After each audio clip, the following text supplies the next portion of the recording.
कधीच नाही चुकणार तुमचे फेवरेट टीव्ही शोज झी5 सोबत, तेही एकदम फ्री।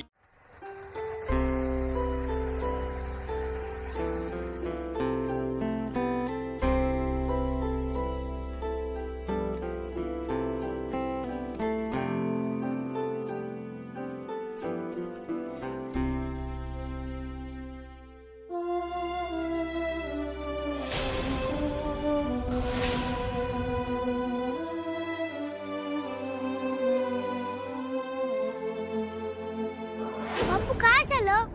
हा पैसे द्यायचे काय झालं? हो बाळा, देतो देतो।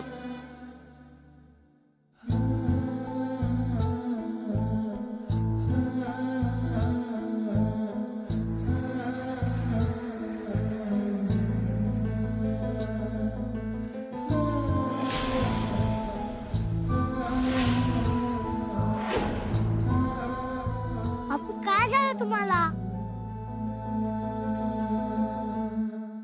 काही नाही बाळा, अरे आपली राणी पण अशीच आहे ना।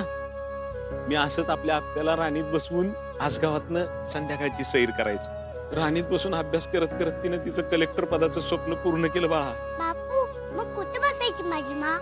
अशी तर राणीत मागं बसायची आणि खिडकीतनं असा चेहरा बाहेर काढायची आणि संध्याकाळचं गारवार असं चेहऱ्यावर घ्यायची आणि चंद्राकडे बघायची। छोट्या छोट्या गोष्टींमध्ये आनंद शोधला रे माझ्या लेकीनं। कधीच मोठ्या गोष्टींचा हट्ट केला नाही, मागितल्या नाहीत, कारण तिला माहित होतं महागाईच्या जमान्यात आपल्या बापूला हे सगळं परवडणार नाही। असं काय नाही बापू, मला तर पैसे असून सुद्धा तिला खर्च करायला आवडत नाही। किती बारीक ओळखतोस रे माणसांना तू। चला बापू, तुम्ही पण मला माझ्यासारखं आजगाव फिरून आणा ना, पुन्हा आजगाव दाखवा मला। आत्ता? चला ना बापू, अरे पण आत्ता कसं? चला ना। बर बर बर, चला बसा, या।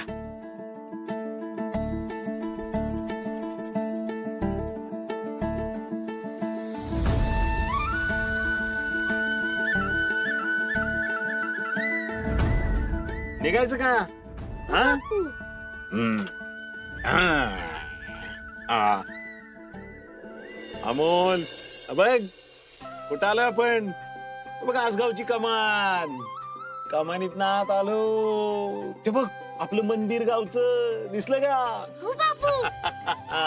बापू पुढे खड्डा, हळूहळू। अरे वा, मला इथले खड्डे सुद्धा पाठ आहेत। आणि बघ ही चावडी, हा, आणि ही तालीम आहे बर का, तालीम। तिथं सकाळी मुलं व्यायाम करतात। तावडी म्हणजे काय हो? अरे चावडी म्हणजे गावातले गावकरी आहेत ना, सकाळी संध्याकाळी जमून ज्या कट्ट्यावर बसून चर्चा करतात का नाही, त्याला चावडी म्हणतात। बघ दोन्ही बाजूने कशी शेती फुललेली आहे, दिसते का नाही? हो बापू। छान वारा सुटलाय। तर बघ डोंगर बघितलास का? हा अमोल, झऱ्याचं पाणी, झुळझुळ वारा, गड्या आपला गावच न्यारा। एकच नंबर बापू, हे लय आवडले मला। झी5 ॲप डाउनलोड करा आणि पहा सर्व एपिसोड्स एकदम फ्री।